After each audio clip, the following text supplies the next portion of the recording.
irmãos abrirem a palavra de Deus. Gênesis capítulo 4, versículo 16.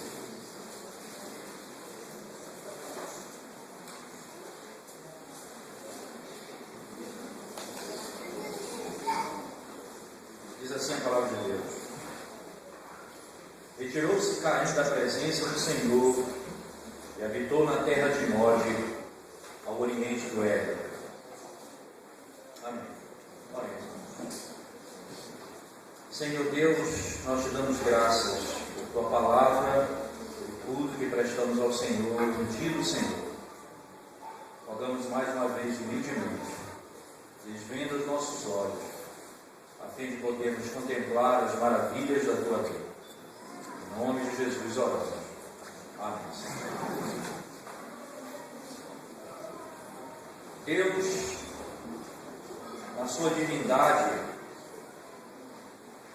ele se manifesta, ou ele se revela, não é, de modo claro, como Deus triuno. Deus Pai, Deus Filho e Deus Espírito Santo. Até mesmo na revelação das pessoas da divindade, nós não temos três deuses, nós temos um único e verdadeiro Deus, mas nós temos três pessoas da divindade, isto é, com a mesma honra, com a mesma glória, com o mesmo ser, com a mesma vontade, todos dignos de adoração. E o Deus triuno, ele se revela na forma de família, o Pai e o Filho e o Santo Espírito. Essa forma da Trindade augusta se revelar dentro do aspecto familiar, revela por sua natureza o trato e o modo que Deus age no meio do seu povo e como ele salva e redime o seu povo. O texto que nós acabamos de ler, esse único versículo, o versículo do capítulo 4, do versículo 16 de Gênesis, ele é o versículo que demonstra categoricamente a bifurcação na história da redenção.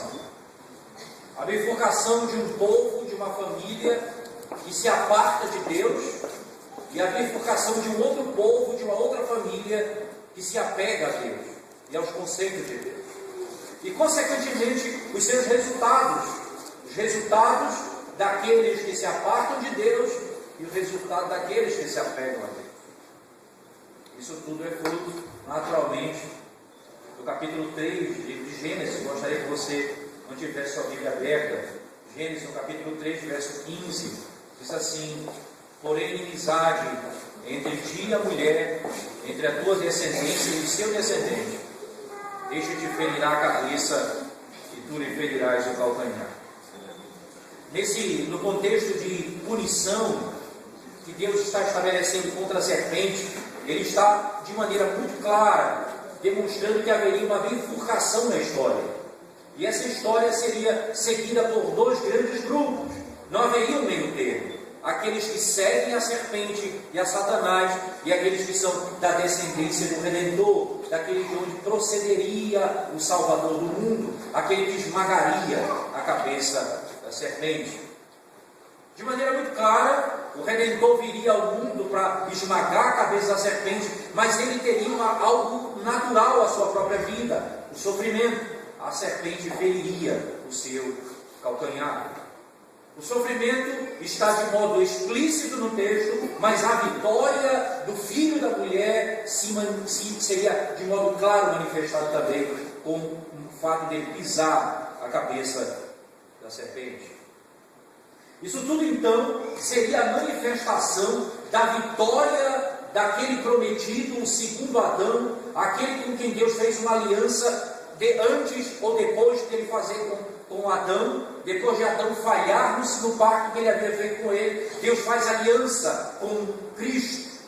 E esse que viria, o segundo Adão, ele resgataria o seu povo do pecado. E ele o faria destruindo Satanás e as suas obras. Mas de modo claro, aqueles que não se submetessem a esses valores, caminhar caminhos distintos.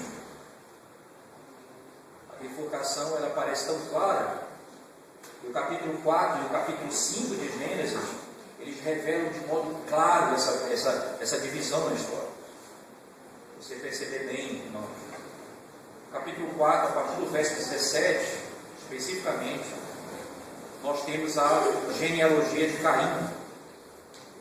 No capítulo 5, nós temos a genealogia de Adão. Todos sabemos que Caim é filho de Adão, mas Caim não entra no capítulo 5. A genealogia de Adão, Caim está fora. A genealogia dele está no capítulo 4. Por que isso? Qual a intenção do narrador? Nos parece muito claro que o objetivo aqui é demonstrar aquilo que fora prometido no capítulo 3, versículo 15: haveria a descendência daqueles que seguiriam a serpente, e haveria a descendência daqueles de onde procederia o Redentor. Da mesmo pai e da mesma mãe nascem dois filhos, Caim e Abel. A palavra de Deus diz que quando Eva gerou um filho, diz a Escritura Sagrada, no capítulo 4, verso 1, diz assim: coabitou o homem com Eva, sua mulher, esta concebeu e deu à luz a Caim. Então disse: adquiri um varão com o auxílio do Senhor. O que está em xeque aqui, nesse dado momento, primeiro é a fé de uma mulher que estava no contexto de morte. Porque Deus disse: se comeres do fruto dessa árvore, certamente morrerás. Então, a morte seria o que seria a grande realidade da história da humanidade. Em outras palavras, será que teria vida depois disso? Será que a vida continuaria depois do meu pecado? Antes do pecado, Adão não confiou na palavra e na promessa, na palavra de Deus, como ele confiou na promessa depois do pecado. Deus disse para Adão: se comeres do fruto dessa árvore, certamente morrerás. E ele não agiu com a seriedade devida com a sua mulher e com a serpente no dia da tentação. Ambos caíram, ambos morreram. Mas depois da queda, e é importante isso, antes da queda não há misericórdia. Antes da queda não há graça no sentido redentivo. Existe graça no sentido amplo, que Deus deu um jardim, Deus deu esposa, Deus deu condições para ele cumprir toda a palavra. Mas não havia graça no sentido redentivo, pelo fato de não haver pecado. Só pode haver graça onde há pecado. Onde abundou o pecado, superabundou a graça de Deus. Não havia pecado antes da queda, obviamente. Consequentemente, não havia graça. Não havia misericórdia. Então Deus deixa Adão sozinho para cumprir a sua palavra, sozinho. Deu a ele todas as condições para fazê-lo e ele não fez.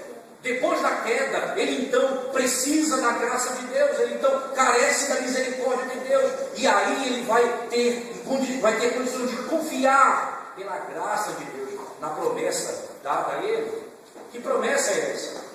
Quando ele olha para a serpente de Deus e diz àquela serpente categoricamente: vai nascer da mulher aquele que vai esmagar a tua cabeça. Aqui está implícito: vai nascer, isto é, a vida vai continuar.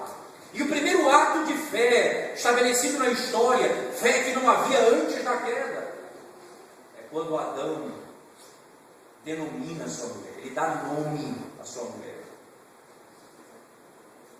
Ele a chama, em hebraico se diz Havá, que significa vida.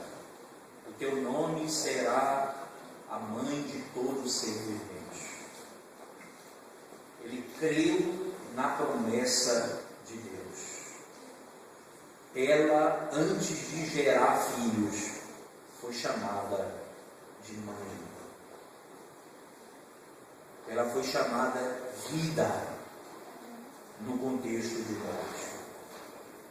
Por isso que quando nasce o primeiro filho e ela pega o seu filho no braço, ela diz: eu gerei um filho com auxílio do Senhor.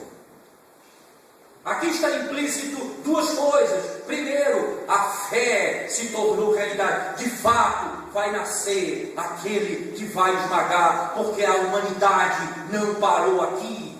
Deus vai fazer com que o seu povo procrie, frutifique e gere filhos. Mas também está implícito aqui o equívoco dela. Vai nascer o Salvador.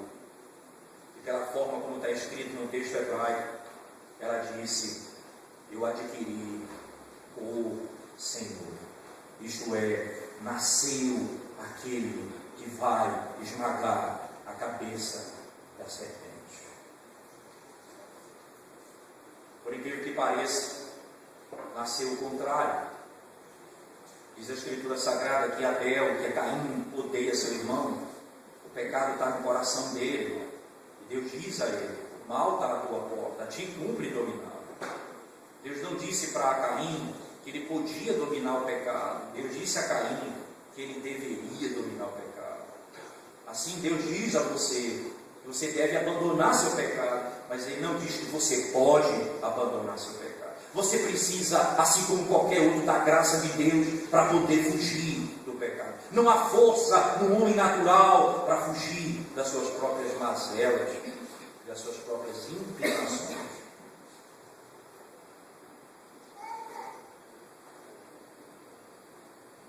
Caim, então, nasce fazendo o oposto daquilo que a mãe imaginava.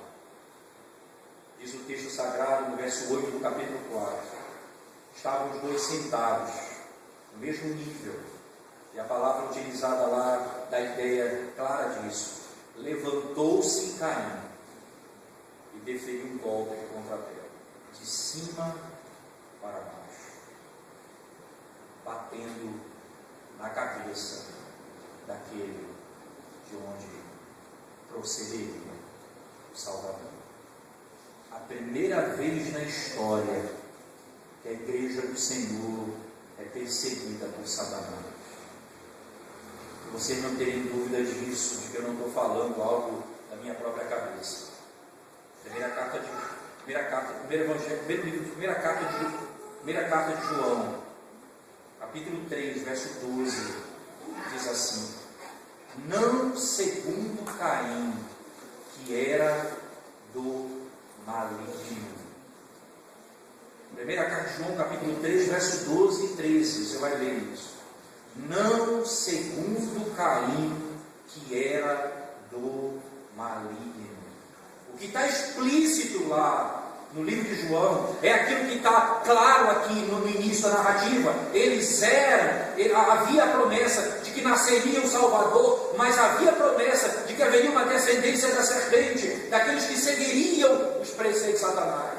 Caim vai dar continuidade aos valores e aos conceitos. Não é à toa que Jesus Cristo, quando se dirige ao povo de Israel em João capítulo 8, versículo 44, ele diz: o vosso pai é o diabo, porque vocês vivem para fazer a vontade dele. E ele, o diabo, é mentiroso e homicida. A quem Jesus está se referindo? Ao assassinato de Abel, feito por Satanás, um dos que seguiam a descendência do maligno.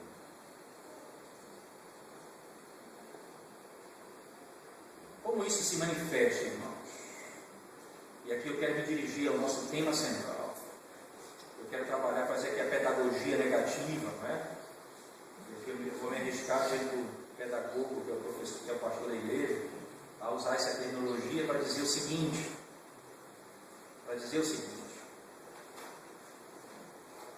Nós vamos aprender, no primeiro momento da nossa exposição da palavra de Deus, o que acontece com aqueles que se apartam de Deus e constituem famílias fora de Deus.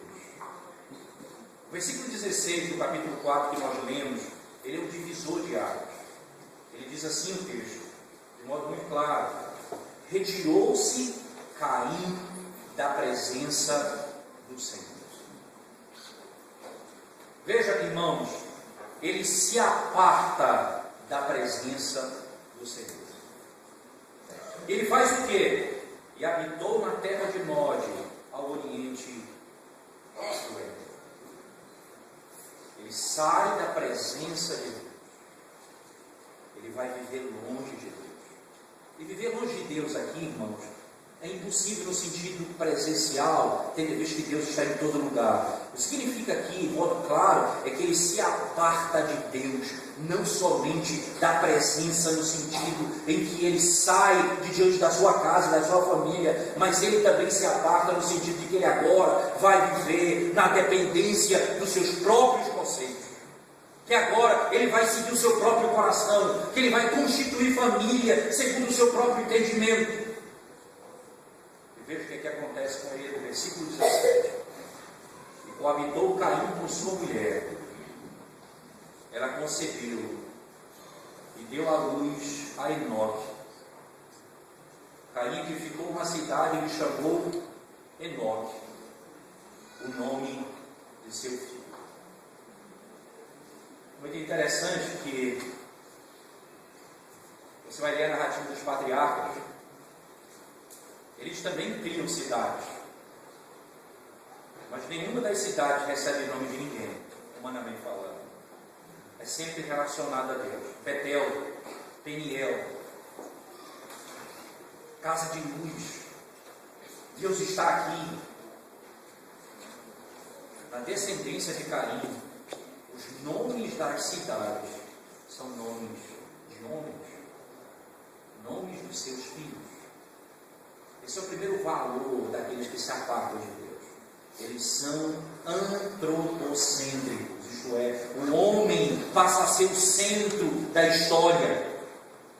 Enquanto que, na perspectiva daqueles que servem a Deus, nós vamos ver posteriormente, eles formam cidades dentro de um conceito teocêntrico, isto é, Deus é o centro, os valores de Deus, os conceitos divinos são o fundamento da história. Enquanto que, para Caim, que se aparta de Deus, ele revela de modo claro a primeira característica: o antropocentrismo. O homem é o centro de todas as coisas. A sua vontade, seus valores, seus conceitos, a independência, a autonomia. A autonomia no pensar, o homem pensa a parte de Deus. Autonomia no trabalhar, o homem trabalha a parte de Deus. Autonomia no criar filhos, o homem cria filhos a parte de Deus. Eles sustentam e proferem e criam a sua própria estrutura baseada nos seus próprios conceitos. Veja que a ladeira ainda não começou a ser descida na sua totalidade. Nós estamos apenas no topo dessa descida.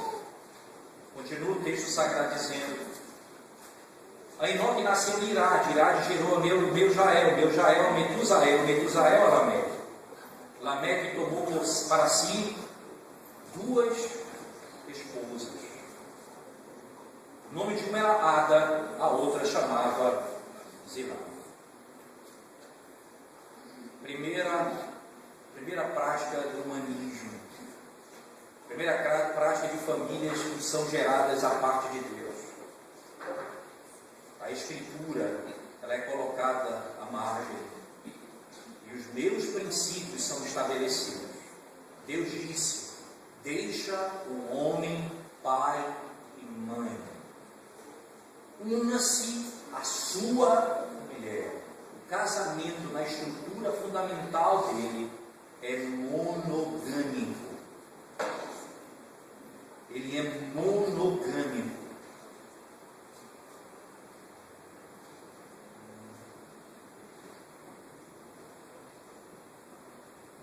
Casamento na sua base. E aí você tem uma cultura toda sendo estabelecida, que lá na frente você vai ter problema com Davi, com Salomão, todos nessa mesma prática, que vão ser condenados. E no Novo Testamento a Bíblia vai de maneira clara estabelecer Porque não existem 2, 3, 4 mulheres, porque o conceito da monogamia é fruto do monoteísmo, isto é, há um só Deus, a fidelidade, e você não pode ter 2, 3 mulheres, porque é o princípio de infidelidade. E o conceito da monogamia está fundamentado na tese bíblica de que há um único e verdadeiro Deus. Não existe. Não existe 2, 3 deuses. Assim como não existe 2, 3 mulheres. Mas eles se casam, a primeira prática deles é antropocentrismo, a segunda prática deles, a poligamia. Eles estabelecem uma cultura que quebra o princípio da criação. Mas não para aí. Continue comigo. Continue lendo o texto comigo, por favor. Ada deu a luz a Jabal, verso 20. E este foi o pai dos que habitam em tendas e poços de gado. O nome do seu irmão era Jubal. Este foi o pai de todos os que tocam arco e flauta. Zila, por sua vez, deu a luz a Tubal-Caim, artífice de todo instrumento cortante, de bronze e de ferro. A irmã de Tubal-Caim foi Naamá. Veja como é interessante aqui. Daí você olha para os homens que não temem a Deus, que constituem famílias fora do padrão de Deus, e que produzem coisas boas na sociedade, fazem o bem para os homens. Isso aqui é fruto do que se chama na teologia de graça comum. É aquilo que João Calvino diz: o sol nasce sobre bons e maus, a chuva cai sobre justos e injustos. Existe uma graça de Deus que ela repousa sobre todos os homens. É a bondade comum de Deus. Não é especial. Eles não se apartam do pecado. Mas ainda mesmo nessa situação, ainda podem produzir coisas boas para a sociedade, como os filhos de Caim vão fazer. Mas para não ter dúvida do que eles estão fazendo, verso 23, disse Lameque às suas esposas, Ada e Zilá: ouvi, vós mulheres de Lameque, escutai o que passo a dizer-vos. Matei um homem, porque ele me feriu, e um rapaz, porque ele me pisou. Eles passam a destruir a vida humana como prática aprendida por seu pai. Caim mata do seu antepassado, obviamente, não seu pai diretamente, porque essa aqui é a 7ª geração depois de Caim. Aqui nesse caso, Caim é a sequência de um processo, e aqui os seus futuros parentes, e aqui de modo claro, eles matam e assassinam por qualquer motivo. A vida não tem valor. Quando nós pensamos, irmãos, no que nos aguarda num mundo onde não existem conceitos e valores de Deus, quando você pensa em constituir família à parte de Deus, e quando você resolve constituir família sem estar subordinado e debaixo do senhorio de Deus, você faz exatamente assim. Me apartei, saí da presença do Senhor e fui habitar em outro lugar. Então eu passo a fazer aquilo que é natural ao coração.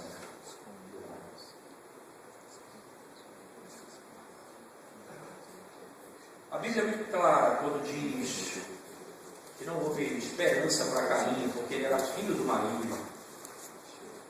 Assim como Judas era filho do maligno, não havia esperança para ele. Mas de modo surpreendente, e aqui eu quero, obviamente, me dirigir agora a você, que talvez se enquadre alguns princípios desse aqui, que não teme a Deus e que constituiu e resolveu formar a família a partir dos princípios divinos. você não fez debaixo do temor de Deus, vivendo no seu próprio padrão. É óbvio que as consequências estão por aí e são vistas dos nossos atos. Mas o texto não termina com desesperança. O texto termina com a esperança da redenção. Veja o que diz o texto, por favor, na sequência do verso 24. 7 vezes se tomará a vingança de Caim, de Lameque, porém, 70 vezes 7. Os discípulos perguntaram a Cristo: quantas vezes se deve perdoar? 70 vezes 7. É intrigante que 70 vezes 7 vai se tomar vingança, mas também 70 vezes 7 é a possibilidade de restauração. Por que é possível a restauração? Veja o verso 25, por favor. Tornou Adão a coabitar com sua mulher, e ela deu à luz um filho, a quem pôs o nome de Sete. Porque disse ela: Deus me concedeu outro descendente, em lugar de Abel, que Caim matou. Agora veja, onde termina a geração daqueles que estão debaixo dos princípios divinos, debaixo da aliança com Deus. Veja o verso 26.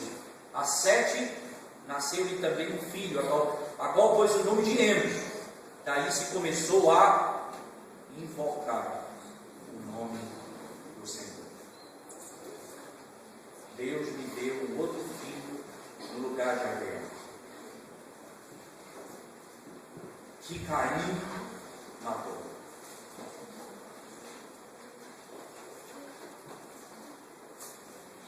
De Sete nasce Enos. A palavra Enos em hebraico significa fraqueza. Estranho, não é? Fraqueza. Mas é o contraponto de Caim,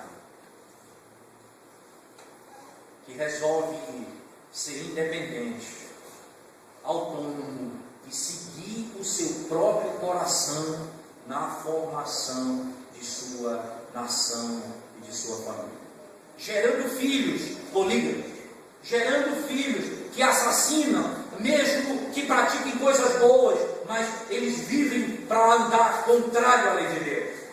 E na misericórdia divina há a promessa do nascimento, no nascimento de Sete, quando nasce Enos, aquele que não depende de si mesmo, porque é fraco, depende de Deus. Por isso a expressão, ele passa a invocar, isto é, porque ele depende, porque ele necessita, porque ele anseia por Deus. Caim se aparta de Deus, porque ele não precisa, porque ele não necessita de Deus. Ele resolve seguir os seus próprios passos, segundo o seu próprio coração.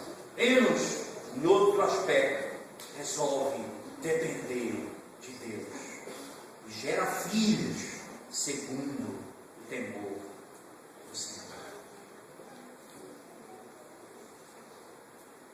É por isso que o capítulo 5 do livro de Gênesis, ele é a genealogia de Adão, que nem Abel nem Caim se encontram. Abel, obviamente, porque, como diz o verso 24, verso 25, 26, Deus deu um filho a Eva no lugar de Abel. Logo, Sete entra no lugar de Abel. Ele não gerou filhos, por isso não está na genealogia. Não é porque ele não é da descendência dos salvos, mas é porque ele não teve filhos. E Sete entrou no lugar dele. Mas o mais intrigante, Caim não se encontra nessa genealogia. Antes, logo depois da queda, ele cobre a sua nudez com roupa que ele faz da sua própria mão. No capítulo 3, diz o texto sagrado, verso 21 em diante, Deus fez uma roupa para Eva, para Adão e para Eva, feita de pele de animal. Provavelmente provavelmente, aqui eu não tenho como explicitamente afirmar isso, mas provavelmente, até porque tendo em vista que Abel, quando oferece sacrifício a Deus, oferece um sacrifício de animal, isto é, ele faz isso porque aprendera de alguém, porque foi ensinado por alguém. Então Deus é o primeiro a sacrificar um cordeiro, e da pele do animal ele veste o homem e a mulher.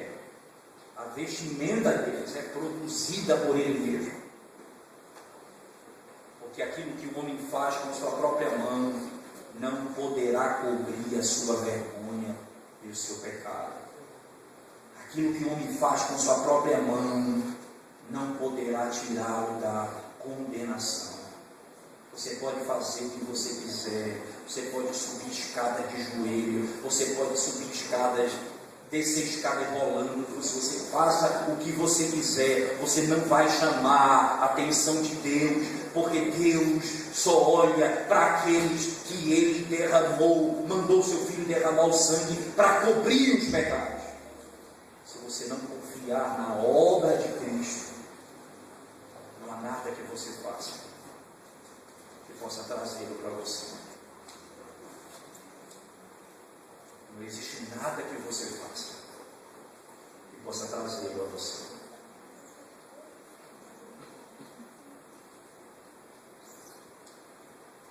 Esse Adão perdoado, lavado pelo sangue do Cordeiro, que manifesta fé e crê no Senhor, agora ele gera filhos para a glória de Deus. Se você olhar a sequência, irmãos, e aqui é uma coisa integrante no capítulo 5, na genealogia de Caim, a palavra morte não aparece, isso é intrigante. Ninguém morre aparentemente na genealogia de Caim, a não ser o que ele mata, que é Abel. Apenas fala que ele gerou filhos e fizeram isso, mataram, e depois casaram com duas e fizeram coisas boas, mas não diz que eles morreram. Mas no capítulo 5, é um refrão. E morreu, e morreu, e morreu, e morreu, e morreu. Porque essa família do capítulo 5, há uma promessa para elas, porque não há como fugir da morte, irmãos, nessa estrutura da humanidade. Porque a ordem de Deus disseram sim, o homem nasce, vive e morre. Diz o texto sagrado no capítulo 3, o homem voltará ao pó, porque do pó foi tirado. O ciclo da morte é esse.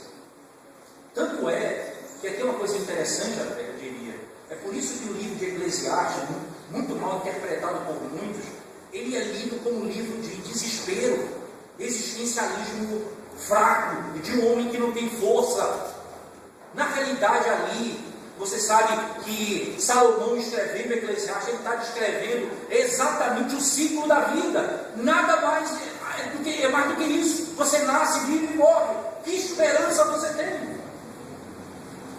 Agora, o mais intrigante, você sabe o que significa a palavra vaidade? O que significa a palavra vaidade? Em outras palavras, vaidade, a palavra vaidade é a mesma palavra para a palavra Abel. Isso é interessante, não é? Revel, que é Abel, revel, vaidade. A mesma palavra. O que é isso? A vida é curta, como diz Eclesiastes,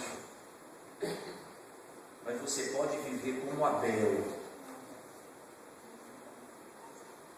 na esperança do Redentor.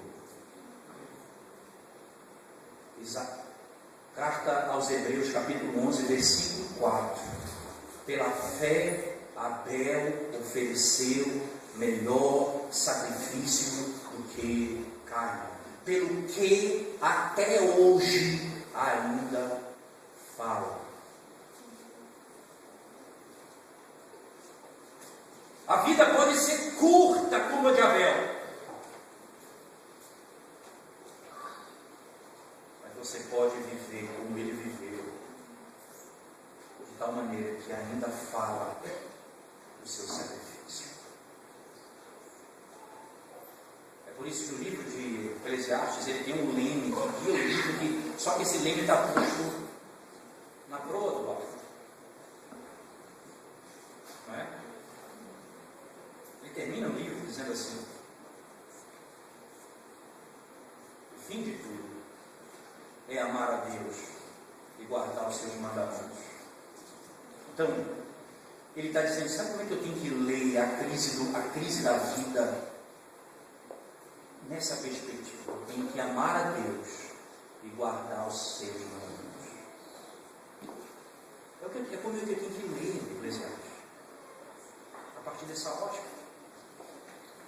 Por isso que Gênesis 5, ele encerra: ele nasceu, ele gerou filhos, ele morreu. Ele nasceu, ele gerou filhos, ele morreu. Nasceu, gerou, morreu. E ele então encerra a estrutura da realidade. Até mesmo os filhos de Adão em Cristo vão passar por isso. Só que há uma esperança que não há para cair. Versículo 24 do capítulo 5. Andou Enoque com Deus, e já não era, porque Deus o tomou para si. Todos os outros, apenas esse, há uma falta de harmonia, não é? Todos os outros nascem, vivem e morrem. Ele não diz que ele morreu, diz que Deus o tomou para si. É por isso que em Hebreus, no capítulo 11, verso 5, lá em Judas, no capítulo, versículo 14, você vai ter especificamente a expressão: ele foi trasladado, ele foi levado ao conselho. A esperança nessa estrutura de morte que Deus estabelecerá a vida. Por isso que Cristo disse no dia da morte de Lázaro: aquele que crê em mim, ainda que morra, viverá. Essa família, ela é uma família que, como qualquer outra, passa pelo todo o processo da vida, da procriação e da morte, mas que distintamente aguarda a eternidade. Caim não fala da morte dele, porque também não fala da eternidade. A descendência de Adão morre, mas no meio da descendência dele tem um passou da vida para a morte, ou melhor, da morte para a vida, imediatamente. E onde se encerra a história de Adão?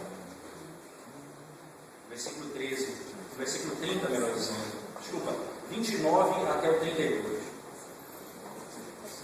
Pôs-lhe o nome, esse é um filho de Lameque, pôs-lhe o nome de Noé, dizendo: este nos consolará dos nossos trabalhos e das fadigas de nossas mãos, nesta terra que o Senhor amaldiçoou. Depois que gerou Noé, ele viveu Lameque 595 anos e teve filhos e filhas. Todos os dias de Lameque foram 777 anos e morreu. Era Noé da idade de 500 anos e gerou Sem, Cã e Jafé. Nasceu Noé em que Deus daria descanso e consolo para a terra que fora afligida pela maldição. A descendência daqueles que temem ao Senhor trilham o caminho do Redentor. Eles vivem a vida estabelecida pelo Redentor. Na expectativa.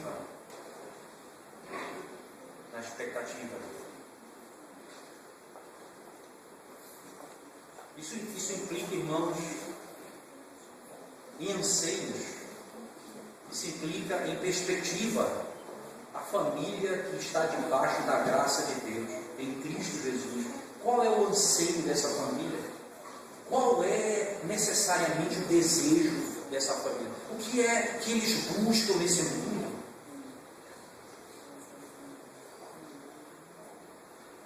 Você pode desejar para o seu filho um excelente emprego, uma boa carreira, uma profissão. Isso não é pecado, muito bom. estudasse. Mas essa família, ela é preparada para morar na eternidade com o Senhor. Porque essa família não se apartou do Senhor, não deu as costas para o Senhor e confia, porque é fraca, por isso invoca, por isso clama, por isso necessita, por isso pede o auxílio do Senhor. É uma família que tem uma perspectiva diferente, que tem anseio diferente, e que o desejo mais íntimo da alma é a glória do Senhor, revelada em Cristo Jesus. Então eu preciso fazer duas aplicações muito diretas e rápidas para encerrar. Deixa eu me dirigir a você que ainda não conhece o Senhor, que tenta e que pensa, não é, e viver e continuar vivendo a vida assim como você está vivendo. Você pode até imaginar que o sucesso que você tem até aqui, que o benefício que Deus tem te dado até aqui, que as bênçãos que Deus tem dado a você até aqui, elas são sinais de que Deus aprova a tua vida. Lembrem-se, os filhos de Caim produziram coisas boas, até instrumentos musicais que são usados no culto a Deus. Mas nem por isso eles são aceitos por Deus. Porque eles simplesmente se apartaram, abandonaram, deram as costas para Deus.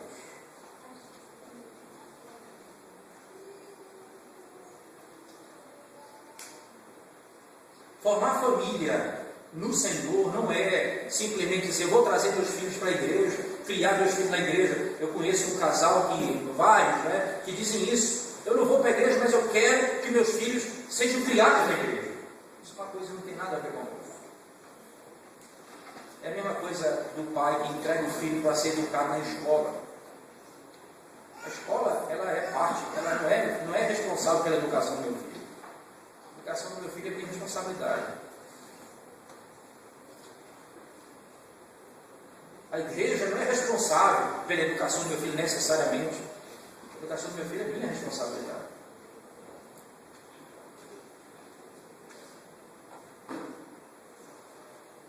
Se você, primeiramente, você e sua esposa, não se curvarem diante do Senhor, não abandonarem seus pecados, não se voltarem do mundo para Deus, a sua casa, a sua família, ela não terá a bênção que receberam aqueles que andaram com o Senhor por todo o tempo.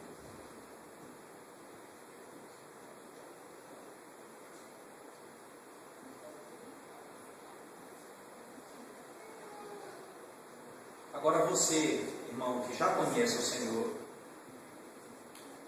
que teme ao Senhor, você tem a promessa do Senhor de que a sua casa, os seus filhos, eles são inequivocamente guardados pelo Senhor.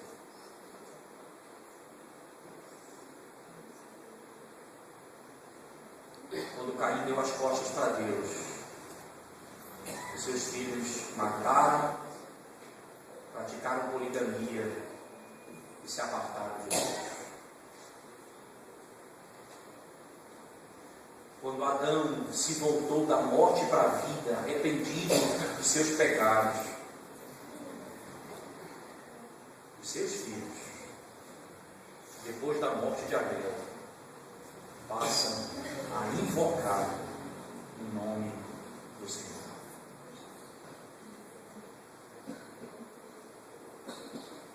É ver a continuidade. Só você olhar aqui, olha a sua história. Você que teme a Deus. Você que já tem idade, que já é avô, e que está sentado perto dos seus filhos na igreja, que está perto dos netos da igreja. Que bênção do Senhor. Que bênção do Senhor. Mas você que foi criado numa família que se apartou de Deus e não conhece a Deus, e você vive na prática do pecado, lembre-se, a esperança como houve para a descendência de Caim, nasceu no fim do capítulo 4, 7, de onde vem hinos que começa a invocar o nome de Deus, isto é, Deus tem uma esperança e dá esperança para aqueles que vivem assim. Vocês se arrependerem e saírem da autonomia para a dependência de Deus, se vocês abandonarem seus pecados e se arrependerem, se vocês se curvarem diante de Cristo, vocês poderão não somente ter uma vida com Ele, mas como gerar uma família para a glória dele.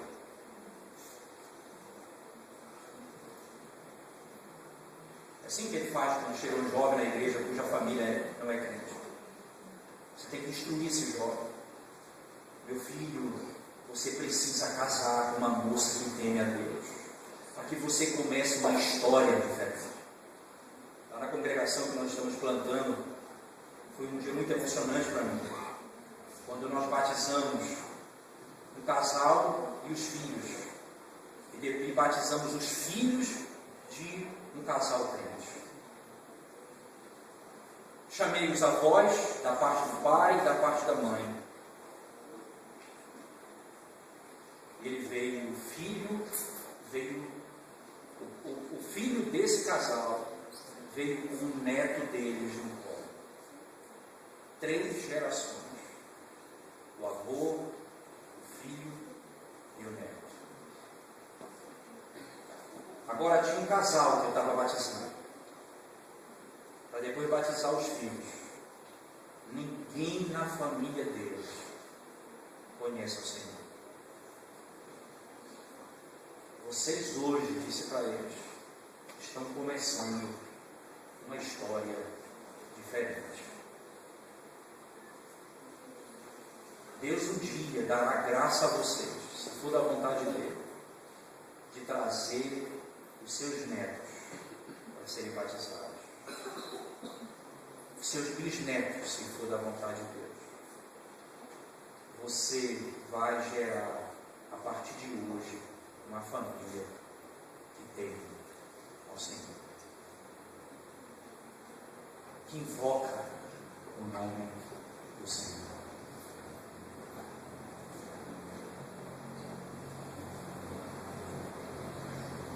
E nós então poderemos dizer: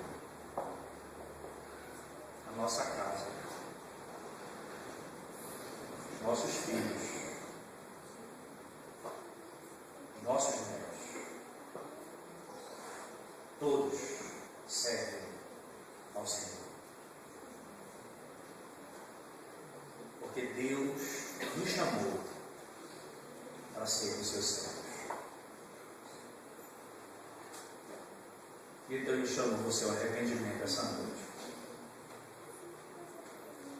Arrependa-se dos seus pecados. Volte-se ao Senhor, a fim de que a sua família seja abençoada.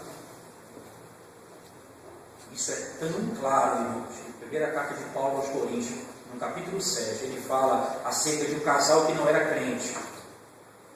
E Deus salvou a mulher e não salvou o marido, ou salvou o marido e não salvou a mulher. Ele diz: por causa do crente, o filho é abençoado. Volte-se ao Senhor, para que a graça do Senhor repouse sobre você e sobre a sua casa. Que Deus nos abençoe. Vamos orar mais uma vez. Senhor, graças nós te damos por tua palavra nessa noite. Pedimos humildemente, aplica aos nossos corações, trazendo salvação, tua glória e para teu louvor. Em nome de Jesus, oramos. Amém.